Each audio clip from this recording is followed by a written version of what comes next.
કેટલી કેટલી શક્તિ આ બાલિકાઓમાં, બાળકોમાં, ભાઈઓમાં, બહેનોમાં છુપાયેલી છે. પણ હાય પાન મસાલા તું સુખ દે, લાલી લિપસ્ટિક નિગુડી તું સુખ દે, વાહવાઈ તું સુખ દે. અંદરના સુખ સ્વરૂપ ઈશ્વરથી વિમુખ થઈને આ જીવ ભમતો ભમતો બિચારો 84ના ચક્રમાં ફસાયો છે. સતી અનુસ્યા, બહેનો હવે તમારી કથા સાંભળજો. સવારે ઊંઘમાંથી ઉઠે શાંત બેસી જાય. ચિત્તની શાંતિ એ શક્તિઓને ઉત્પન્ન કરવા માટેની ચાવી છે. પછી શરીરને બરાબર ખેંચે,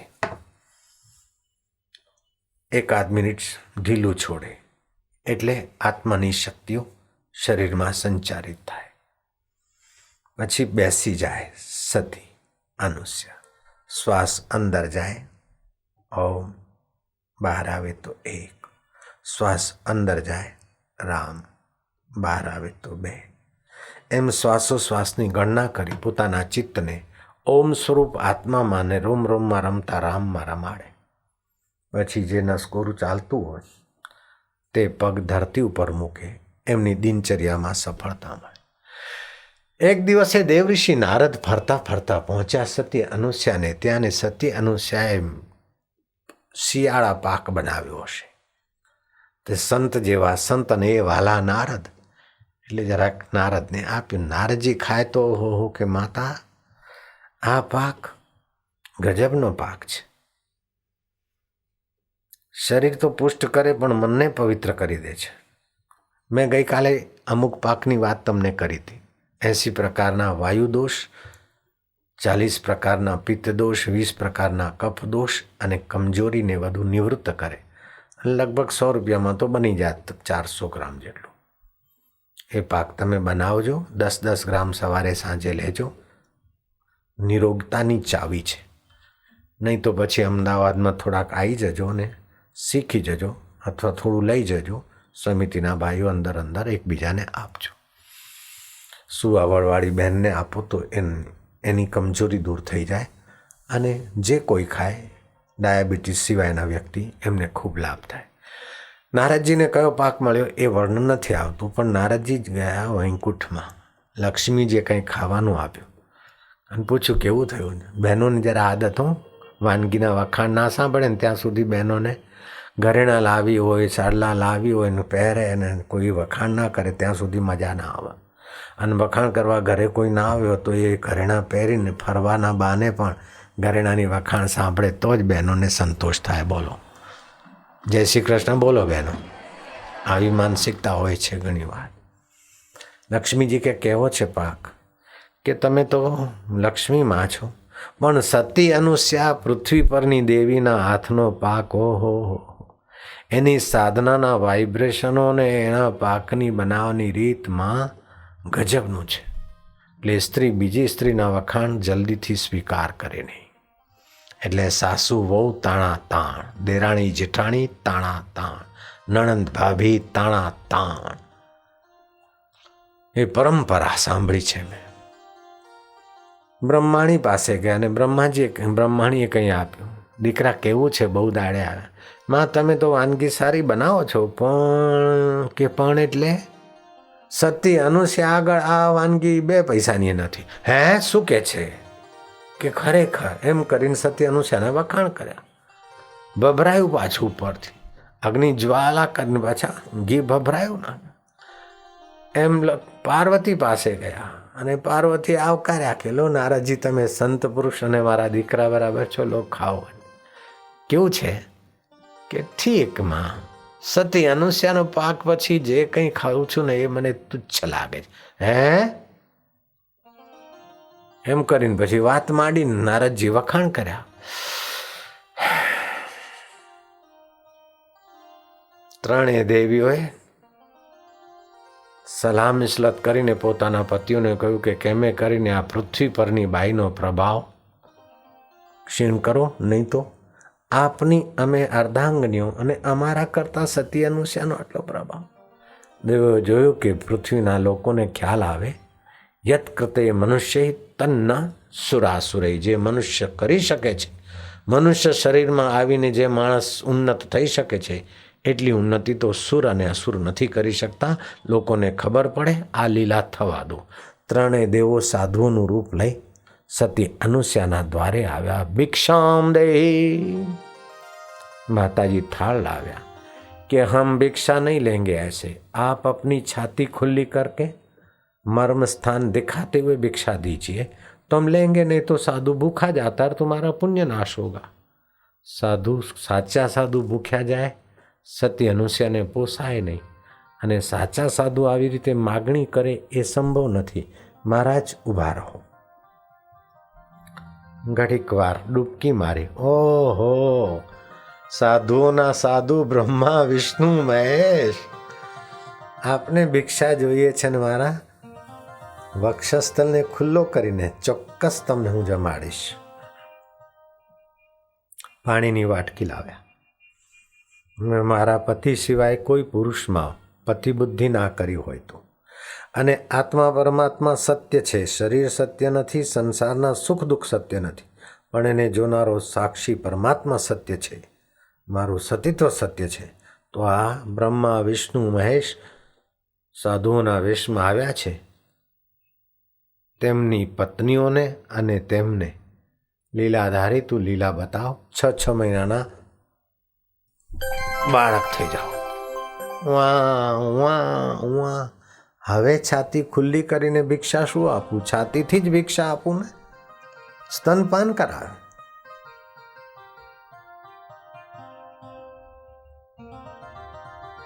ત્યાં દેવીઓ વાટ જોતા જોતા થાકી. ત્રણેય દેવીઓ સાધારણ બ્રાહ્મણીઓનું રૂપ લઈને પૃથ્વી મંડળમાં ફરવા લાગી. એવા દૂરથી નારદજી દેખાયા. લક્ષ્મીએ કહ્યું કે અહીંયા ભભરાઈને જતા રહ્યા ને હવે પછી મળવાય નથી આવ્યા. એકવાર તો અહીંયા નજીક બોલાવી અને એમની વીણા લઈને એમની ટાલ ઉપર જ પછાડું અને પૂછ્યું કે ક્યાં ગયા અમારા પતિઓ?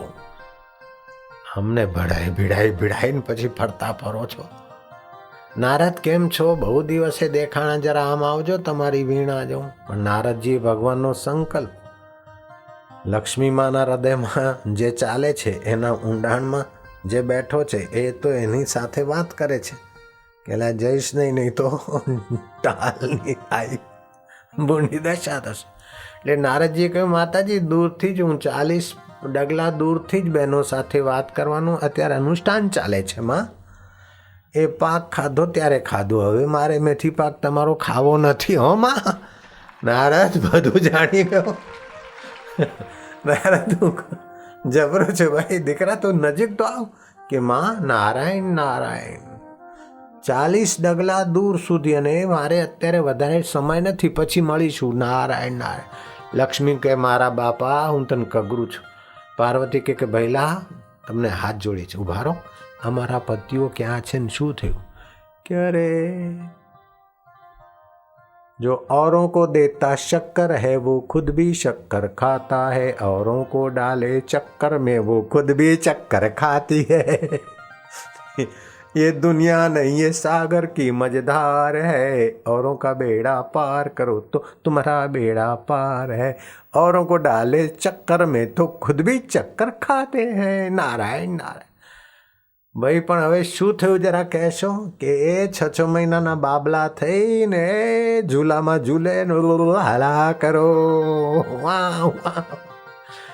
અને 6 ફૂટની વહુઓ અને અડધા ફૂટને 1 ફૂટના પતિઓ લઈને જાઓ વૈકુંઠમાં. એટલે આખા લોકો કે હે કે હા. તો એ નારદજી તમે ભગવાનનો સંકલ્પ છો ને લોકોના મનોબળને ભક્તિબળને વધારવા માટે તમારી લીલા હશે. હવે અમને કૃપા કરીને માર્ગ બતાવો કે અમે અમારા પતિઓને કઈ રીતે છૂટા કરાવી લાય. કે નારાયણ નારાયણ. પોતાની ભૂલ સમજાય એ માણસ સાત્વિક કહેવાય, સજ્જન કહેવાય. તો તમે જજો અને બારણે ઊભા રહેજો. માતા સતી અનુસયાને અમારા પ્રણામ. માં તો પૂછશે કોણ? તો તમે એમ ના કહેતી કે હું લક્ષ્મીજી છું, પાર્વતી છું, બ્રહ્માણી છું. કે જો માં અમે તમારી પુત્ર વધુઓ છીએ, તો માં પ્રસન્ન થશે. અને પછી તમે ધીમે રહીને વિનંતી કરજો. એટલે એ તો સંત હૃદય છે માતા. કોણ? કે માં અમે તમારી પુત્રવધુ વહુઓ ઘરમાં આવવા માટે પૂછવું પડે છે? અજાણી વહુઓ છો? આવો આવો વહુરાણીઓ આવો. હવે શું દશા થઈ હશે આ દેવીઓની? અને આવી દશા કરવાની શક્તિ કોનામાં છે? ભારતની એક નારી. બહેનો સમજો કોક, આ લાલી લીધીનો આમ કર્યું બ્યુટી પાર્લર સત્યાનાશ વાળ્યું. એણે તો ફિલ્મ જોઈને દિલ કે ટુકડે હજાર, કોઈ યહાં ગીરા કોઈ વહાં ગીરા, અને રોટલા કરતી જાય ને હું તો સાસ માયકે જઈશ ને પાછી નહીં આવું. દિલ કે ટુકડે હજાર, કોઈ યહાં ગીરા કોઈ વહાં. તો ખાનારના હૈયાના ટુકડા હજાર થઈ જશે પાપડાના. ભગવાનનું નામ લેતા લેતા રસોઈ બનાવો. આવી કથા સાંભળીને બાળકો ઉછેરો બર્યું. આવું શું ફિલ્મ ને ટીવી ચાલુ કરીને રસોડામાં? ના ચાલે. દેશી ખાતું બંધ કરવું પડે, પટેલ ખાતું. કૃષ્ણ કનૈયા લાલ કી. દેવીઓ કગરે છે ત્યારે માને દયા આવી કે બોલો માતાઓ શું કરવું છે? કે અમારા પતિઓ જેવા હતા તેવા ને તેવા કરીને. ના ના, એવા ને એવા એ છે તો એમાંથી જ થયેલા છે. તમે પોતાના પતિઓ ઓળખીને લઈ જાઓ. હવે રખેને પાર્વતી વિષ્ણુને ભૂલમાંથી પતિ સમજીને સ્પર્શ કરે તો પાર્વતીનું તેજ જાય, અને લક્ષ્મીજી જો બ્રહ્માજીને અડે તો લક્ષ્મીજીનો પ્રભાવ જાય. માં અમારા વશનું નથી, આપ જેવા હતા તેવા ને તેવા અમને સોંપવાને આશીર્વાદ આપો. માં આપનો આ પ્રભાવ અને આ કથા જે સાંભળશે તેમની પણ માનસિકતા ઉત્તમ થશે ને એમને ભગવાનની ભક્તિ વરસે. સારું સારું દેવીઓ પાણીનો છાંટો માર્યો. દેવાદિદેવ આપની આત્મસત્તા તે મારી સત્તા ને મારી આત્મસત્તા તે આપની એક સત્તાની આ લીલા છે. જેમ એક જ આત્મા સ્વપ્નમાં અનેક રૂપ થઈ જાય છે, તેમ એક જ પરમાત્મા આ જાગ્રત દુનિયામાં અનેક રૂપ થઈ ગયા છે. તે સત્યને હું સ્વીકારી નમન કરું છું. આપ હતા તેવા ને તેવા થાઓ. ત્રણેય દેવો બ્રહ્મા વિષ્ણુ મહેશ માતેશ્વરી કાંઈક માંગી લો કે અત્યારે તો મેં આ યુગની અને સતીત્વના પ્રભાવે આપને મારા બાળક બનાવ્યા, પણ આપે ત્રણેય ભેગા થઈને મારા કુખે અવતાર લેવાનો છે. એમ જ થશે. સતી અનુષ્યાના કુખે આ ત્રણેય દેવોનો જન્મ એ જ ભગવાન દત્તાત્રેય ભગવાન કી જય. દત્ત ભગવાનનું નામ સાંભળ્યું છે? દત્તાત્રેય ભગવાન. કેટલી શક્તિ છુપાયેલી. હવે યાદ શક્તિ વધારવા માટે દીકરીઓ આ બાજુ જોજો બહેનો. 70% બાળકોને અને 40% મોટાઓને પેટની કૃમિઓની તકલીફ હોય છે. અંગ્રેજી દવાઓથી કોર્સોથી એ મટતા નથી. કૃમિઓ નષ્ટ થાય પણ એમના ઈંડાઓ બ્લડમાં ફરતા હોય, વખત આવે ફરી પાછું ચાલુ થાય. 4 દિવસ પપૈયું અને એના બી 4 નાસ્તો કરવાનો, અને પછીના દિવસે તુલસીના 5 પાન દરરોજે ખાવાના. રવિવાર સિવાય. પેટની તકલીફ દૂર થાય, યાદશક્તિ વધે, કેન્સરની બીમારી કદી નહીં થાય, જલંધર ભગંદરની બીમારી કદી નહીં થાય, અને સ્મૃતિ શક્તિમાં વધારો થશે તુલસીના પાનથી. બીજું, સવારે ઉઠીને શિવજીનું ધ્યાન, સરસ્વતીનું ધ્યાન કરી વિદ્યામ દેહી નમસ્તસ્ય નમસ્તસ્ય વિદ્યારૂપેણ સંસ્થિતા યા દેવી સર્વભૂતેષુ એમ કરી પ્રાર્થના કરીને પછી વાંચો. શિવજી તરફ એક ટક જોઈને વિદ્યાના અધિષ્ઠાતા દેવ સરસ્વતી વાંચન. રાતે જાગરણ કરતી વખતે ચા કે કોફી પીને લોકો જાગરણ કરે છે, એ તો દુશ્મનને પણ ચા ને કોફી આપીને જાગરણ નહીં કરાવવું જોઈએ. ધાતુની વીર્યની ગ્રંથિ દુર્બળ થઈ જાય છે. અત્યારે તો જાગરણ થાય છે ને, ધારો કે ગોખીને પાસ થયા પણ ગળપણ જલ્દી આવશે. જાગવું જોઈએ તો પાણીનો ઘૂંટડો પીને, પણ રાતે મોડી રાત સુધી જાગવું નહીં, અને વહેલી સવારે વાંચો તો યાદ રહે. ત્રીજો ઉપાય યાદશક્તિ વધારવાનો, હાથમાં આંગળીઓ કાનમાં આંગળીઓ નાખી ઊંડો શ્વાસ લઈ હોઠ બંધ કરીને કંઠથી ઓમનો જપ કરો તો સ્મૃતિનું કેન્દ્ર જાગે. બહેનો સાંભળો છો દીકરીઓ? શાંડિલીને ત્યાં કોણ આતિથ્ય લેવા ગયું હતું કહેશો?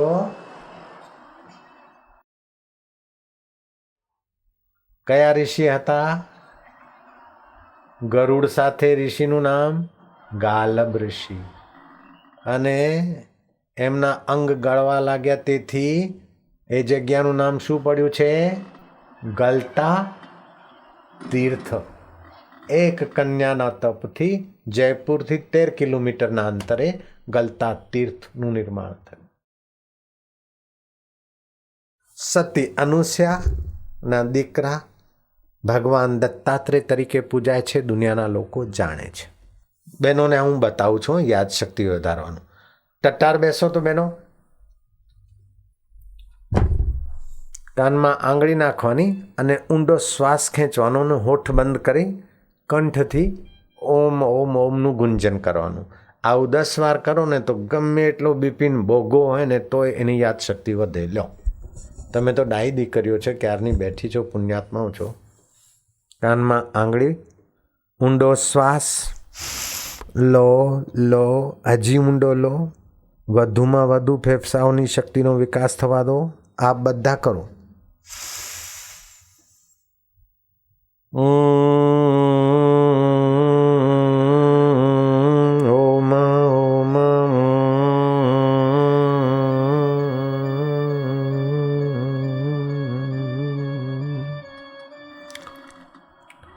ફરીથી ઊંડો શ્વાસ, જેટલો વધુ લઈ શકો એટલું સારું. લો લો લો, હજી થોડુંક, હજી. ટટ્ટાર.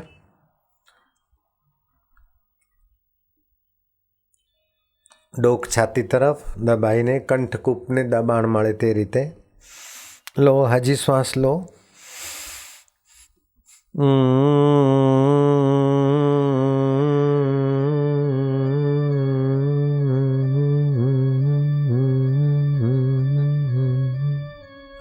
આવા 10 પ્રાણાયામ કરશો ને તો સ્મૃતિ શક્તિમાં વધારો થશે. ચોથી વાત, પેપર લખવાનો સમય આવે ત્યારે પહેલાં